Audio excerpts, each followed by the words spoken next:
Buni 50% skidkada bitiruvchilarimiz uchun 50 ming so'mdan qo'yib berdim. Yangi bozorli bitiruvchilar bu videoni yaxshilab ko'ringlar, sizlarga manfaatli bo'ladi. Bu yil bitiradigan bitiruvchilarimiz uchun 100 diska xizmatini tashkillashtirdim. Biz boshqa yerlarda 100 ming so'mdan da 100 diska tozalash xizmati. Buni 50% skidkada bitiruvchilarimiz uchun 50 ming so'mdan qo'yib berdim. 25-may uchun bitiruvchilarimiz uchun.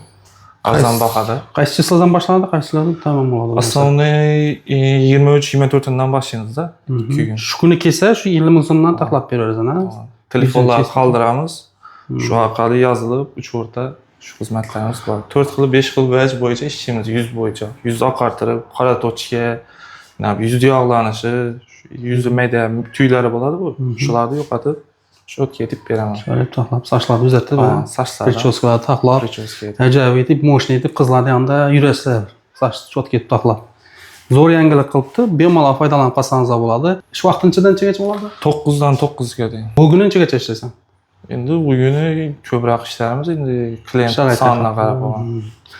Hava, uchortda o'tirib bu yerga bega borib yurmanglar. Sartarashqan nerda ekan, nerda ishlab turibdi ekan deb telefon nomerini qoldiraman shu do'stimni o'zi bilan gaplashib, oti Dilmurod bo'ladi. Shunda Dilmurodbek, men bir zaynlab qo'y, sochimni oldirgan deb bemalol gaplashsangiz bo'ladi. Manzildan sizlarga tushuntirib o'taman. Yangi bozor dehqon bozorining oldi yog'idan bo'ladi. Shundan kelaversangiz, o'ng qo'lda bo'ladi. Go'sht dokonining yon boshida. Yoki sizlar bozorda ko'pirni bilasizlar, orqayoqda bozor ko'pir bo'ladi. Yangi bozor istirohat bog'i, bozor ko'piri, Diloram saloni bo'ladi. Shundan kelaversangiz ko'pirda tushib, chap qo'lda bo'ladi. Gujum choyxonasining yon boshida bo'ladi. O'zi sartarashxona deb yozib qo'yibdi, go'sht dokoni ham shuni yon boshida bo'ladi. Dim tushunmasangiz shu aytib o'tganimda telefon nomerini qoldiraman, gaplashaverasizlar. Nima uchun men sotishni oldirjaqman, chessam bo'ladi desangiz, o'zingiz savollaringizga javob beradi. Kelaverasizlar, bu videoni bitiruvchilarga tashlab qo'ysangiz zo'r bo'lgan bo'lar edi. Omon bo'lasizlar.